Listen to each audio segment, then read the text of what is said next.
we will start looking at additional solutions of potential flow equations. I'm going to define the word potential in a little while. For the first several recordings, it's going to be all incompressible flow, inviscid flow. So we're going to talk about a topic called basic building blocks, which are basically simple solutions to our flow problem. We're going to try to add them together, combine them together somehow, and come up with a more complex flow situation. So the methodology will become more clear as we proceed with the material. Because of the length of this PDF file, we'll try to do it in several short videos. So that's what we would be doing. So we are going to start with what we have already developed, which is the conservation of mass. Remember, conservation of mass is del dot V equal to 0, where del is the differential operator, V is the velocity vector. Del dot V is basically divergence of velocity equal to 0. We also talked about streamlines. These are lines in space. At every point on that line, the velocity vector is tangent to that particular line.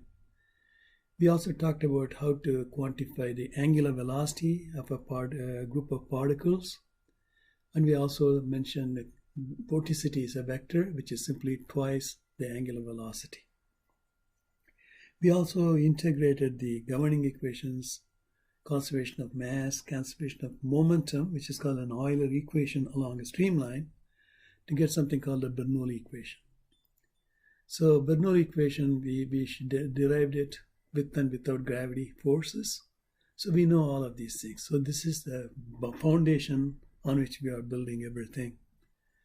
So the flow is steady, flow is inviscid, and flow is incompressible. And we do not have any body forces except possibly gravity, but we are going to neglect gravity for most practical purposes. We have already defined the angular velocity as 1/2 of del cross V. So if you bring the 2 to the other side, 2 times the angular velocity is called vorticity. Some textbooks use the symbol C for vorticity. Other textbooks and our own notes also uses the letter omega, which looks like a W, the Greek symbol for vorticity. So vorticity is twice the angular velocity. Now, we introduce a new topic called irrotational flow. And irrotational flow is simply a flow in which vorticity is 0. It turns out a lot of our problems of interest, external flow over aircraft, external flow over airfoils, flow around a wind turbine, flow through a compressor turbine, except for a very, very tiny region called a boundary layer near the body, where we have a lot of angular velocity, rotating fluid inside the boundary layer or in the wake behind these geometries. Much of the flow does not have much vorticity. So these regions outside the thin viscous regions may be called irrotational flows. That means there's no rotation. How do I visualize it? Let's say this is a fluid particle that's going from left to right. So this is the actual collection of particles of orientation A, B, C, D. As this bunch of particles move from left to right, they will translate left to right, they will move up and down. They may even move in and out of the plane of paper. On the other hand, the particles do not rotate, so they maintain their orientation as they go from left to right. So this is like a package or a baggage moving through an escalator up and down.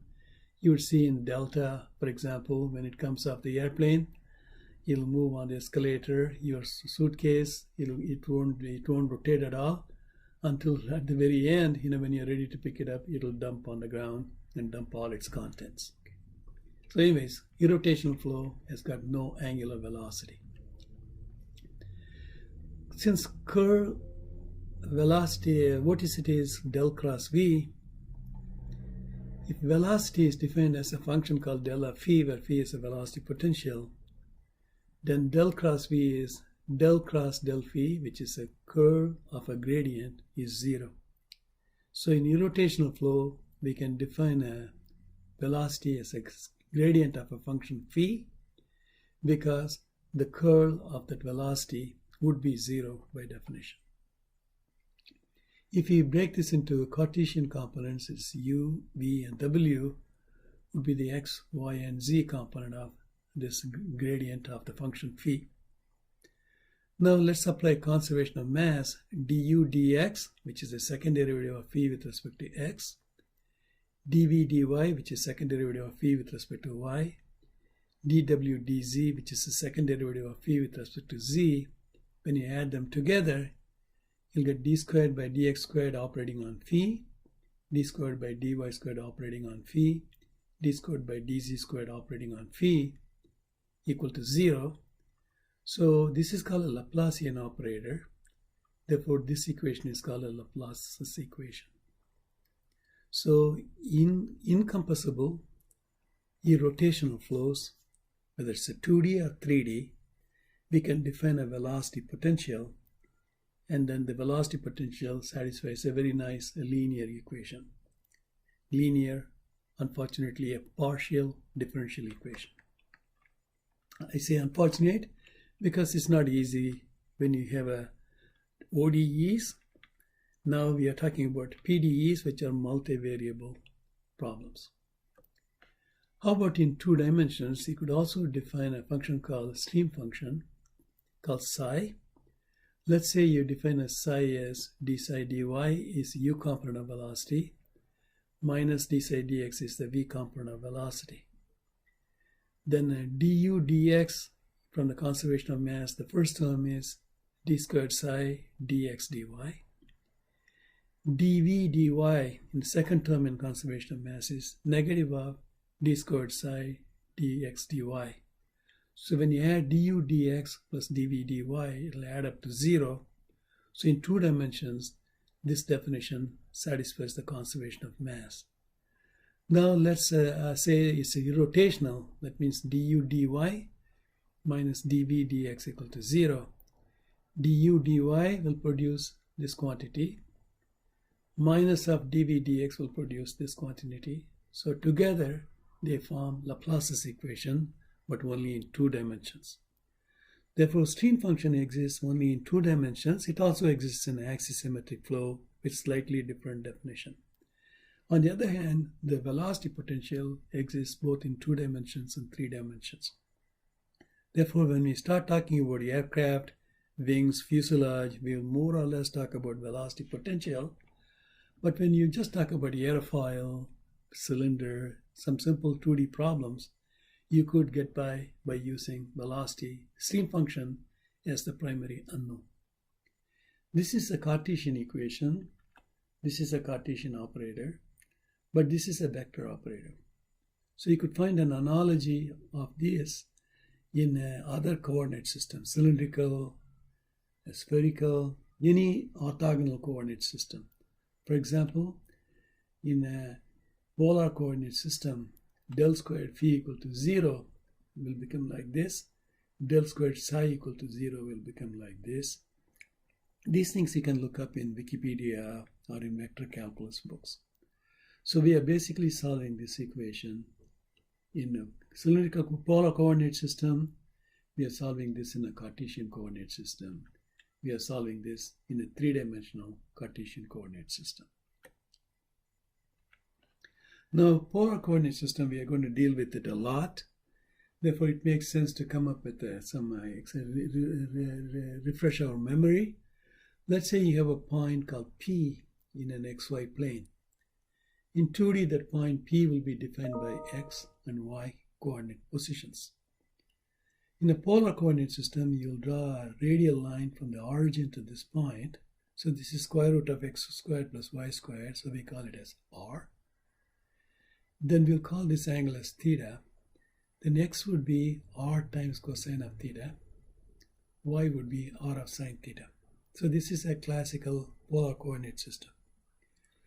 Rather than unit vector I and j in the x direction and y direction, in polar coordinate system, you'll have a unit vector in the radial direction called ER, unit vector in the polar coordinate system in the E theta, Notice that it's pointing in this direction. That's because counterclockwise is positive, because when you rotate x towards y, you'll get z coming towards you. I cross j is k, so our coordinate system, a right-handed coordinate system.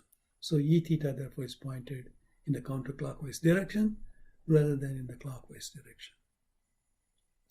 So this is ER, this is E theta. The del operator in that coordinate system would not be just simply d by dx times I plus d by dy times z, as dy times j.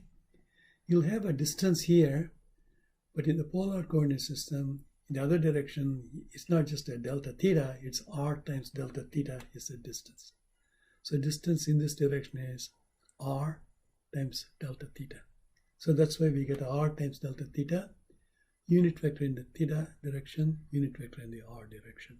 So this is the del operator in the polar coordinate system.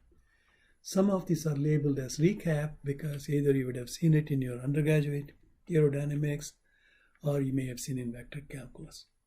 But if you have not seen any of these, don't worry, because we are covering them from physics-based concepts in this course. Then how do I define the velocity, potential, radius?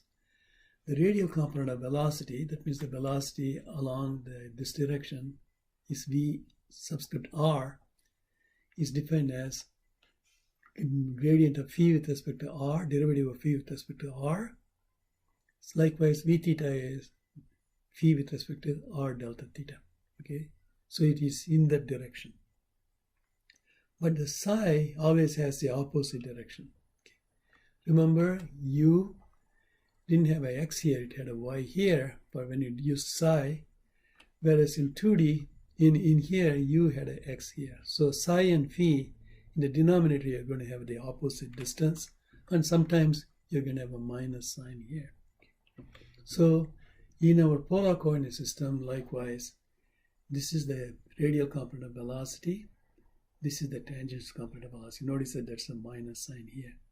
This minus is introduced so that conservation of mass, which can be satisfied. Then, of course, when you apply rotationality, you're going to get a Laplace's equation, which is shown in here. All right. So that's the radial velocity. This is the tangential velocity. We are going to use this over and over again in the next several slides. So it's worth writing down on a piece of paper so that you have it as a ready reference as you follow our lectures. Now I'm going to define two quantities. One is called a stream function. The other one is called a velocity potential. Stream function, we have mathematically defined it as some function that's defined so that velocities are defined this way. Then in rotational flow, it satisfies Laplace's equation either in the Cartesian form or in the polar form. Now, what does it physically mean? So we're going to look at the physical meaning of stream function. So let's look at a line in space along which the stream function, whatever it is, happens to be a constant. So we have a line in space. Let's take 2 points, x and y. Psi at A equals to psi at B. That means psi at x plus delta x, y plus delta y, equals to psi at x and y. Expand this as a Taylor series. The first term would be psi at x and y, which is on the right-hand side, so that'll cancel. The remaining terms would be d psi dx times dx plus d psi times dy, plus higher order terms which will vanish when delta x, delta y go to 0. When b approaches a, all the extra terms will go away. So this is what we get. Now, we have a derivative of psi with respect to x and y. We had defined these derivatives as u and v as shown here. So d psi dy is u, minus d psi dx is v. So let's plug it in here. So this is minus v, this is plus u. So we are going to get a u dy minus v dx equal to 0. That means dx over u equal to dy over v. We saw that way back when we were talking about equations of a streamline. Therefore, this is an equation of a streamline. Therefore, psi equal to constant is nothing more than a streamline. Chapter 2, if you are following a textbook called Anderson, but we don't need a textbook. So the slope of the streamline is simply the slope of the velocity vector. So velocity vector is tangent to the streamline. So psi is a constant along streamline. Therefore, the physical meaning of psi is it's nothing more than a streamline. In inviscid flow, solid surfaces such as airfoils or a cylinder, flow cannot enter the solid surface, so the flow is going to be tangent to the solid surface. So the body surface itself is a streamline. So this is the definition of psi. So here is a flow over a cylinder. We will develop a velocity potential and stream function mathematical expression for this shortly. But these black lines are the streamlines. This is a streamline. This is a streamline. Remember, streamline flow is tangent to the streamline. So that means no fluid can cross these streamline boundaries. So whatever mass enters here is going to go up in this channel. It's going to stay in this lane. Then it's going to come out and out here. It's like in cars in a lane. They stick to their lane when there is a policeman or a policewoman behind them. What would happen when the channel narrows down? Area decreases. Density times area times velocity is a constant. Mass flow rate is constant because no mass can cross these boundaries. You are staying in your lane. So when the area decreases, the velocity will increase. Therefore, on the shoulder of a cylinder, above and below, you're going to get a high velocity. Therefore, according to Bernoulli equation, you'll get a low pressure. So the black lines are streamlines. The colored contours that we see here are pressure contours. Red means high pressure, low pressure, low pressure. Notice that we're getting a perfectly symmetric solution. Therefore, in inviscid, incompressible flow over a cylinder will give you zero lift, no vertical force, zero drag, no horizontal force. This drove the French scientist called D'Alembert crazy because he knew if you stick a cylinder in a flow, it's going to be dragged or pushed backwards. So he said, why are we getting a zero drag? So he said it's a paradox. It's a D'Alembert's paradox. The answer is, if you neglect viscosity, if you neglect viscous effects, you're going to get a zero lift and zero drag for this particular flow. So let's now go to the velocity phi equal to constant line. So again, let's say there's a line in space, 2D for the simplicity.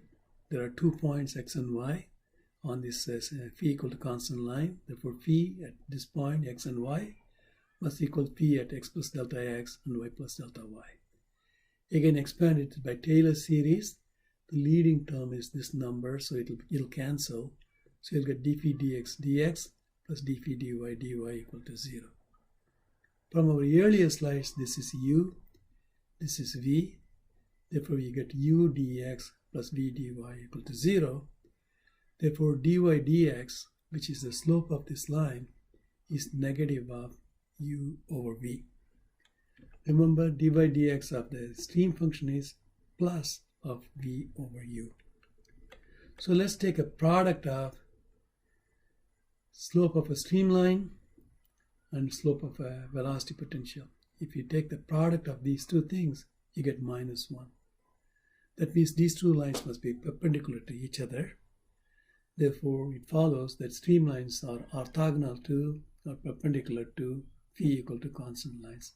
This should be a symbol phi, not f. Okay, so this is phi. Therefore, these white lines that we see here are the velocity potential lines. The black lines we see here are streamlines. Whenever the streamlines pinch together, we have high velocity, therefore low pressure. The color contours that we are seeing here are the pressure contours.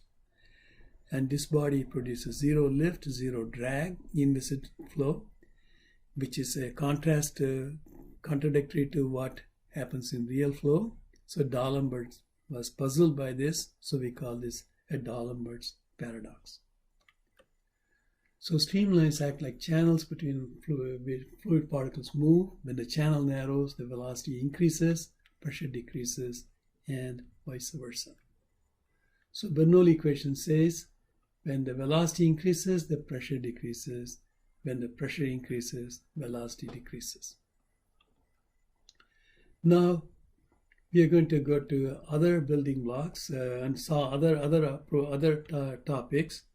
So this is a good time to pause this particular video and move on to a new video, start a new video